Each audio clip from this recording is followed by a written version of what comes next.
민수기 9장을 보면서 우리는 이제 민수기에서 말씀하고 있는 것이 연대기 순으로 되어 있지 않다는 것을 알 수 있습니다. 왜냐하면은 민수기 9장에서는 출애굽하고 그 다음날 첫째 달에 대해서 말씀하고 있습니다. 그것이 이제 9장의 첫째 달에 대해서 이제 말씀하고 있죠. 그 첫째 달에 여호와께서 말씀하셨다. 자, 민수기 1장에 보면은 언제부터 시작이 되냐 하면은 출애굽하고 나서 BC 1445년도 둘째 달 첫째 날부터 말씀이 시작됩니다. 그러다 보니까 이 민수기는 연대기 순으로 기록된 것이 아니다. 다만 이 기록자의 그 말씀에 대한 그 성령의 영감에 의해서 필요한 말씀들을 그 순서에 맞지 않게 했다는 것입니다. 그리고 그러면 왜 이와 같은 그 순서를 연대기 순으로 따르지 않느냐? 그것은 이제 유월절과 그리고 행진에 대한 말씀을 하기 때문에 이 말씀이 이제 9장에 왔다는 것입니다. 그리고 이 민수기 9장은 어디로 연결이 되냐 하면은 출애굽기 40장 17절과 동일한 시점입니다. 출애굽 40장 17절은 출애굽하고 나서 그 다음에 첫째 달 첫째 날에 성막을 세웠습니다. 출애굽은 BC 1446년 1월 14일 날 저녁에 유월절을 하고 15일 날 애굽을 떠났고 그 다음에 1월 1일 날 성막을 세우게 되죠. 그리고 그 날이 지금 민수기 9장에 있는 이 말씀입니다. 그러면서 이제 유월절 이제 1년이 지났기 때문에 그들이 1년 전에 유월절을 통해서 애굽을 탈출할 수 있었던 것을 다시 말씀하시고 이 유월절 지키는 것을 말씀합니다. 그리고 이제 다음 주에 볼 건데 10장 11절에는 출애굽하고 그 다음날 둘째 달 20일 날 이 시내 산을 떠나는 것을 말씀하고 있습니다.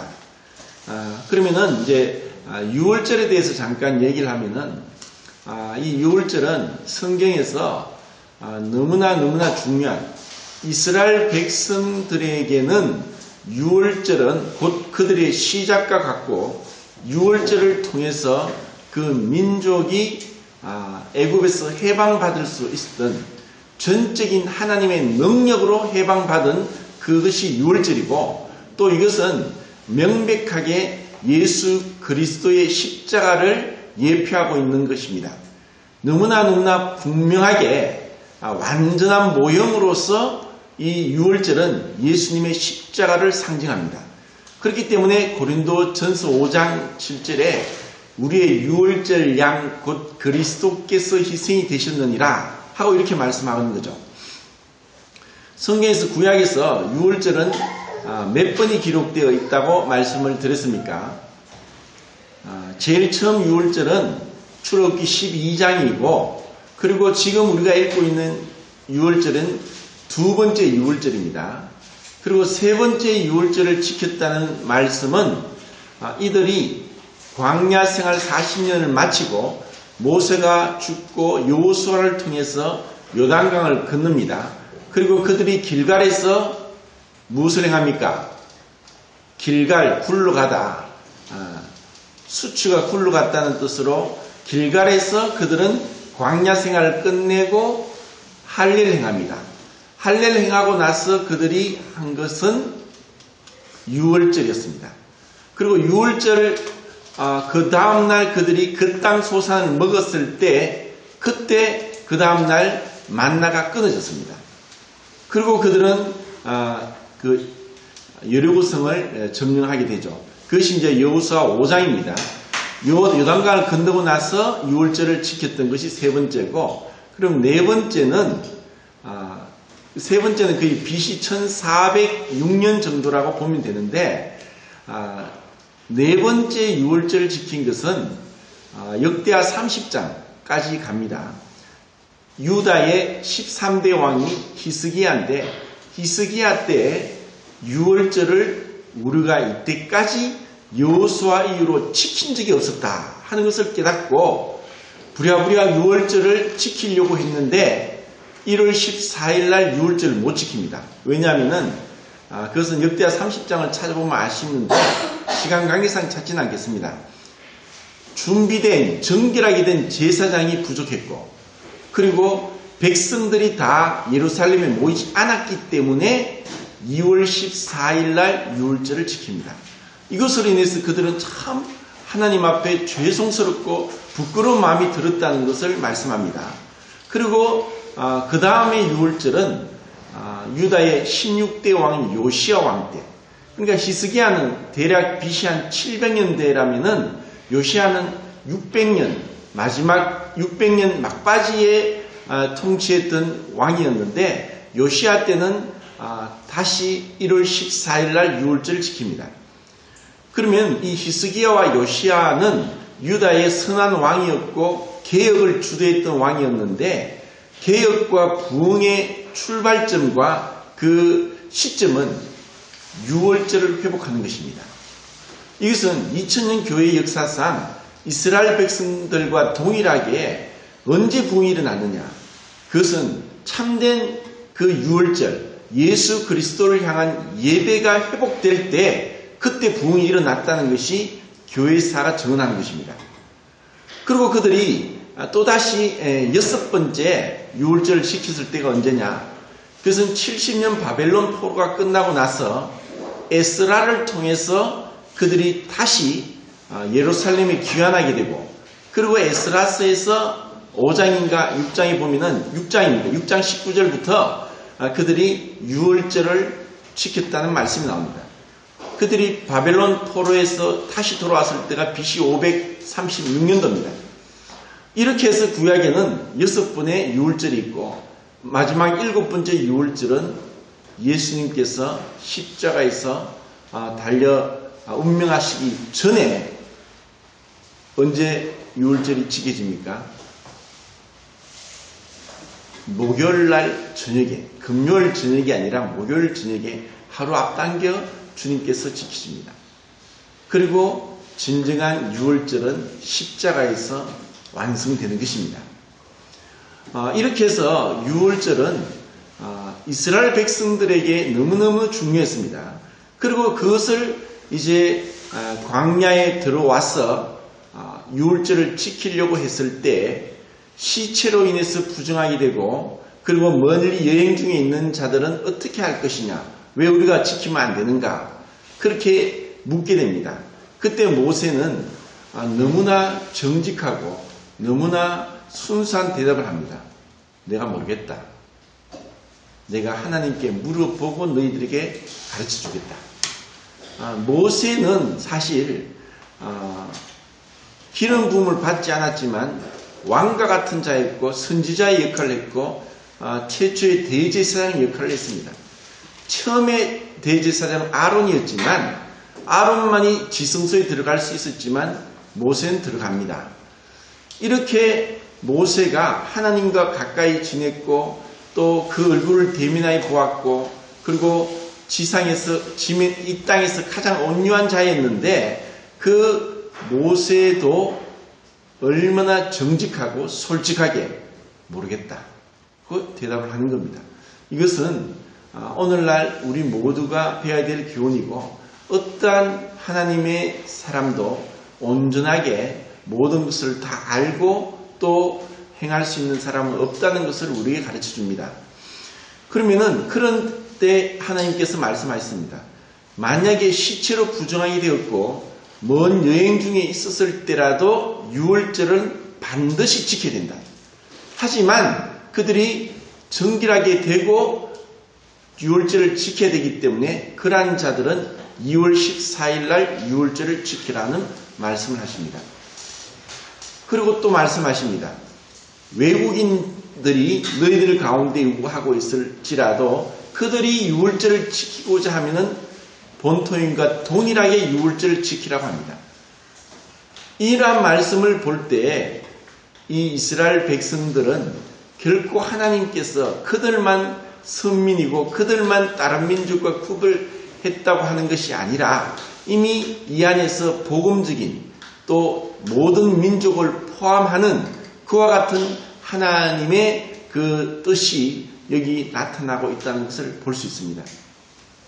이렇게 이제 유월절을 우리는 살펴보게 되고 그 다음에 말씀하시는 것은 이제 성막을 통해서 그들이 행진하고 진을 치는 것에서 말씀을 합니다.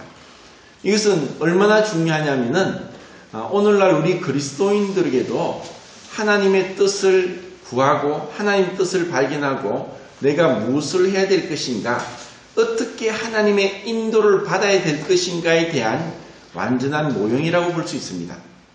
자, 여기서 이제 이스라엘 백성들에게 말씀합니다. 너희들이 광야에서 행진하기 위해서는 너희들의 뜻대로 어디를 가고 또 어디에 머무르고 얼마나 머무르고 언제 떠날 것을 너희들 뜻대로 가는 것이 아니라 온전히 그 구름이, 낮에는 구름이, 밤에는 불기둥이 진 성막 위에 머무르거든 하루고 열흘이고 한 달이고 1년이고 머물러 있고, 그 구름 기둥과 불 기둥이 이동을 하면은 그 이동을 따라서 그 가는 곳으로 따라갈 것이며, 그리고 그 구름 기둥과 불 기둥이 멈추면 그곳에 멈출 것이다.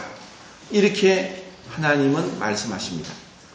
결국 이스라엘 백성이 40년 동안 광야를 방황했지만 그것은 전혀 그들이 원하는 대로 그들이 했던 것이 아닙니다. 그러면 광야는 무엇이냐? 민수기 히브리어 성경의 제목은 미드바르라고 해서 광야에서라는 뜻입니다. 광야는 사람이 살 수 없는 곳입니다. 그것은 사람이 살 수 있는 조건이 전혀 되지 않았고 어떠한 사람도 생물도 살 수 없고 풀도 나무도 없는 곳이 광야입니다. 실질적으로 그 광야를 가보면은 모래와 바위밖에 없습니다. 그리고 낮에는 덥고 밤에는 춥습니다. 낮이라도 그늘에 가면은 추워서 옷을 끼워 입어야 됩니다. 그리고 그곳에 가면은 방향 감각을 상실합니다. 어디가 동서남북인지 전혀 알 수가 없습니다. 어디가 어딘지 헤맬 수밖에 없습니다. 그들은 한 번도 가보지 않았고, 그리고 그것을 인도하는 어떠한 사람도 없었고 모세조차도 그것을 몰랐습니다. 그들은 나침판도 없었고 식량도 없었고 물도 없었고 준비된 여벌의 옷도 없었습니다. 그 광야는 전적으로 그들의 무능함, 그들이 아무것도 할 수 없다는 것을 보여주는 것입니다. 광야는 결국 우리 안에 숨겨진 죄가 얼마나 무섭고 더럽다는 것을 하나님이 보여주시는 것이고, 또 그와 같이 무능하고 부패하고 타락한 자를 전적인 하나님의 은혜로 인도하신다는 것을 보여주는 곳이 광야입니다. 그들은 농사를 짓지도 않았고 옷을 다시 만들지도 않았고 발이 부르트지도 않았고 식량을 구하러 쫓아가지 어디도 가지도 않았고 물을 구하기 위해서 애쓰지도 않았습니다. 모든 것을 하나님이 주셨습니다.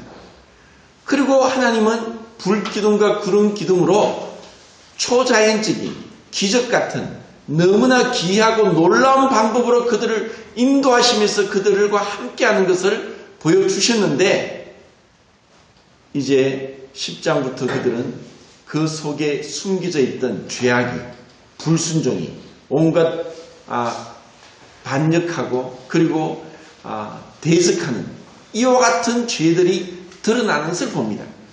실질적으로 우리가 언제 죄를 깨닫느냐? 구원받고 났습니다. 성령이 내 안에 들어오셨다면은 그때 진정으로 내가 얼마나 악한 죄인인지를 압니다. 그러면 우리는 로마서 5장에 우리가 아직 죄인 되었을 때 그리스도께서 우리를 위해 죽으심으로 우리에게 대한 하나님의 사랑을 확증하셨다. 우리가 죄인 되었고 원수 되었고 경건치 않고 연약할 때 주님께서 우리를 위해서 죽으셨습니다.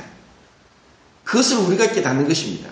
그러므로 내가 죄를 범했고 실수했고 넘어졌기 때문에 교회를 나오지 않고 모임을 떠나고 성경을 보지 않는다는 것은 어리석은 것입니다. 와, 이렇게 악한 나를 아시고서도 구원하셨구나. 이미 이런 나를 아시고 구원하신 그 주님에 대해서 찬양을 할 수 있고 경배를 들을 수 있고 그것이 우리의 노래의 제목이 될 수 있다는 것입니다. 자, 그러면은 하나님의 인도를 어떻게 받느냐? 하나님의 인도를 받는데 시편 25편에 보면은 온유한 자를 하나님이 인도하시며 온유한 자에게 하나님의 도를 가르쳐 보이신다. 하나님의 인도를 받는 것은 이렇게 그들이 불 기둥과 구름 기둥을 따라간다는 것은 쉬운 것 같지만 구원받지 않은 자들, 중생하지 않은 자들이 가장 싫어하고 가장 역겨워하고 꺼려하는 것이 바로 이것입니다. 왜 내가 그렇게 따라가야 돼? 나는 내가 생각하고 내가 계획하고 내가 주선해서 내가 원하는 길, 내가 가고 싶은 길, 또 내가 머무르고 싶은 길, 내가 하고 싶은 것을 할 거야. 이것이 구원받지 않는 자들의 모습입니다. 왜 사람들이 하나님을 믿지 않느냐? 내 마음대로 하고 싶었어. 마음과 육체가 원하는 것을 하고 싶기 때문에 구원받지 않습니다. 구원받고 나서도 왜 문제가 되느냐? 내 뜻대로 하고 싶어하는 거예요. 이것은 마치 뭐와 같냐 하면은 제가 집에서 교회를 오다 보면은 반드시 이제 팔거천을 통과해야 됩니다. 팔거천을 통과하는데 이것은 사람보다 강아지가 더 많습니다. 전부 강아지를 데리고 산책하는데 사람이 산책하는지 강아지를 산책하는지 모르겠고 너무 강아지 많아요. 근데 어떤 강아지들은 보면은 리더줄을 해서 주인을 따라 졸졸 가기도 하고 또 이제 오랫동안 이제 산책한 강아지들은 리더줄이 없습니다. 온 데를 돌아다니다가 주인이 한번 탁 부르면은 자기가 이렇게 노는 거 있더라도 잽싸게 따라갑니다. 그냥 주인을 졸졸졸 따라다니는 거죠. 그런데 눈 닦고 봐도 고양이를 산책시킨 사람 아무도 없습니다. 그리고 고양이를 키우는 사람 많죠. 우리 교회도 지금 인원이 얼마 안 되지만 3가정에서 고양이를 키우고 있습니다. 근데 그 고양이를 산책시킬 수는 없습니다. 집에 같이 키울 수는 있어요. 그런데 말은 안 듣습니다. 더더구나 리더줄을 메고 따라오러 가면 절대로 따라오지 않습니다. 왜? 짐승이니까. 짐승은 히브리어로 하입니다. 그건 살아있다는 뜻이고 육축은 히브리어로 베헤마입니다. 그것은 말이 없는, 육축은 처음부터 하나님 말씀에 순종합니다. 짐승은 자기 마음대로 다닙니다. 적자 생존의 세계에서 먹고 먹히는 가운데 자기 무기를 가지고 자기가 사냥할 반드시 하등의 동물은 있습니다. 하나님이 먹이 사슬을 그렇게 만들었습니다. 그렇기 때문에 절대로 순종하지 않습니다. 구원받지 않는 사람에게 이렇게 하라. 싫어요. 내가 왜 그렇게 합니까? 안 하는 거예요. 우리가 구원받고 나서도 실질적으로 이런 주님의 인도를 받기 위해서는 내 의지가 굴복되어야 됩니다. 내 자아가 깨져야 됩니다. 내 옛사람이 십자가에 못 박힌 것을 믿어야 되는 것입니다. 주님 말씀하십시오. 제 뜻대로 마옵시고 주님 뜻대로 인도하십시오. 그렇게 되기 위해서 그것은 우리의 성숙이 필요합니다. 성숙할 때 우리는 주님을 사랑할 수 있습니다. 그런데 대부분의 성도들이 구원받았어도 성숙하지 못하고 어린아이 가운데 머물러 있으면 지 고집대로 합니다. 지 고집대로 하니까 영민이가 쫓겨났죠. 말 잘 듣고 순종하면 같이 집회에 참석할 건데 지 고집대로 합니다. 이것은 우스운 이야기 같지만 너무너무 중요합니다. 그렇기 때문에 이스라엘 백성들이 유월절은 그들의 시작이고 그들의 삶의 중심이었고 유월절이 회복될 때 그들은 부흥을 했습니다. 우리의 삶의 중심은 무엇입니까? 십자가입니다. 그리고 이스라엘 백성들은 항상 하나로서 한 공동체이고 한 연대감 속에서 한 민족이었고 뗄래야 뗄 수 없는 자였듯이 구원받은 그리스도인들도 하나입니다. 이것은 너무나 중요합니다. 이것은 복음의 진리가 있을지라도 교회의 진리가 없으면 타락합니다. 오늘 제가 아는 다른 모임에 사역하는 분이 저한테 또 곤란한 질문을 많이 하는데 질문을 했어요. 그 질문이 존 스토트가 어떤 사람입니까? 그 사람이 뭐가 잘못됐습니까? 이렇게 묻더라고요.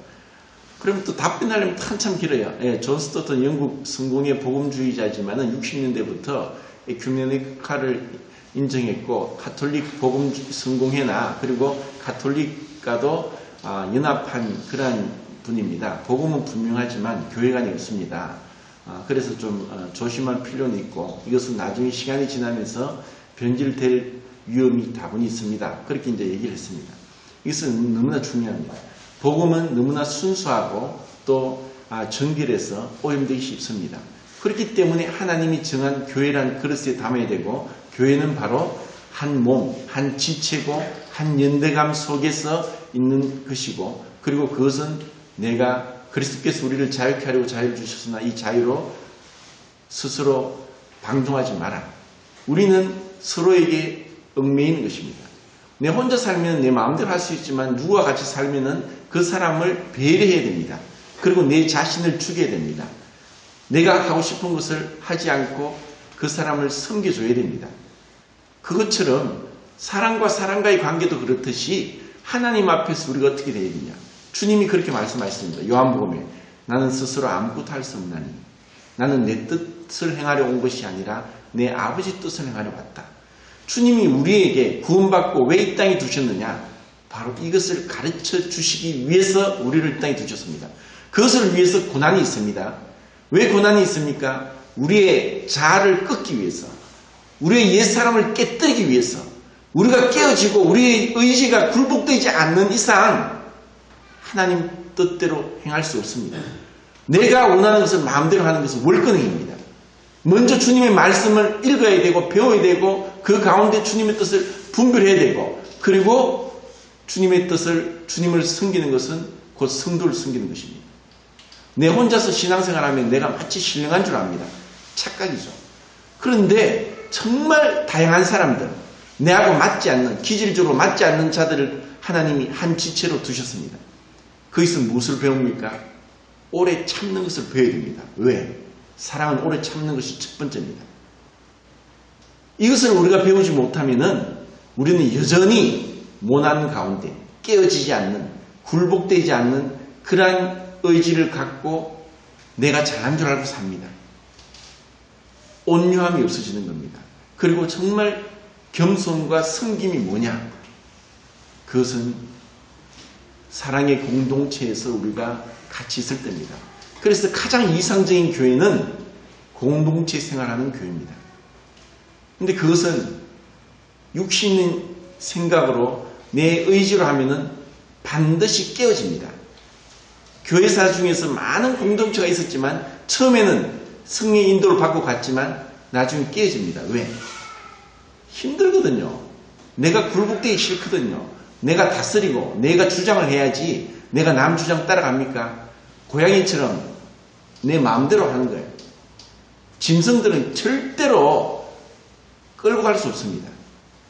주님 말씀대로 순종하고 온유하게 가기 위해서는 십자가가 필요합니다. 그것을 주님이 우리에게 보여주신 것이죠.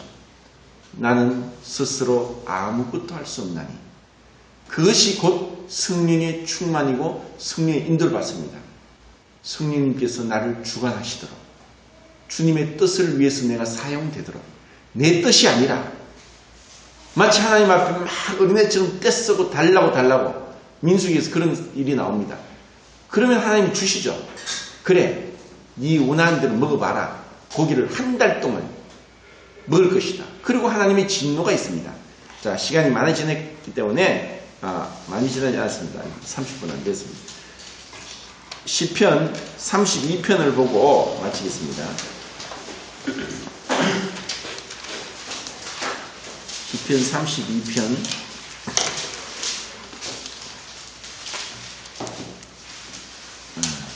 이것은 제가 말씀드린 건 찰스 헨리 미켄토시 형제님이 말씀하신 겁니다. 자, 7절부터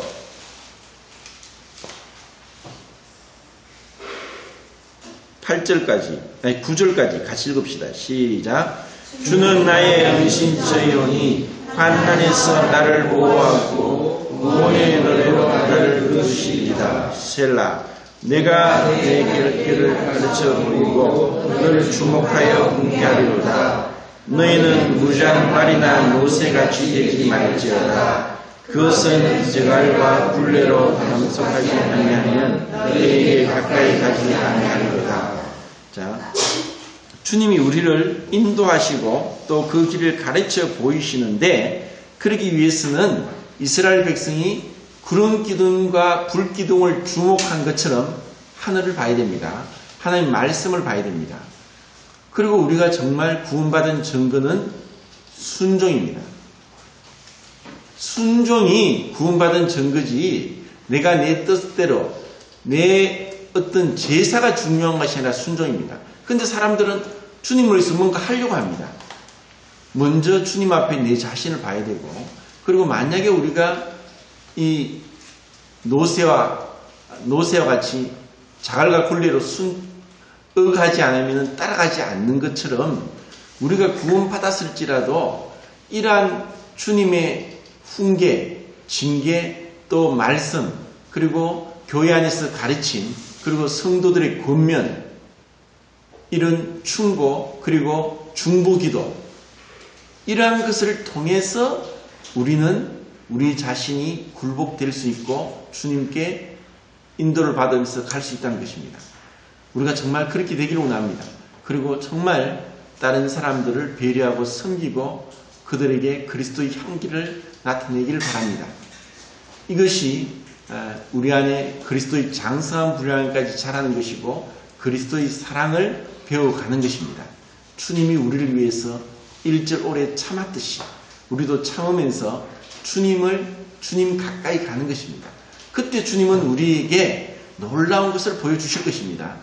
그것은 바로 성령의 은사보다 더 중요한 성령의 열매입니다. 사랑과 희락과 화평과 오래 참음과 자비와 온유와 양성과 충성과 절제, 이 열매. 육체의 일은 자기가 열심히 힘을 내서 합니다. 결국 그것은 자기 자랑입니다. 아, 내가 이것을 했다고, 내가 이런 일을 했다고, 그것은 일이고 자기 자랑입니다. 그것은 결국 자기를 드러내는 것입니다. 열매는 무엇입니까? 내 안에 주님이 드러나는 것입니다. 나는 죽고 그리스도가 존귀케 되는 것입니다. 나를 통해서 주님이 영광을 받으시는 것입니다. 예, 저는 아무것도 아닙니다. 저는 정말 아무것도 아닌 자입니다. 주님만이 영광을 받으셔야죠. 이런 마음, 그것이 바로 주님께서 칭찬하시고 주님의 영광을 가로채지 않는 것입니다.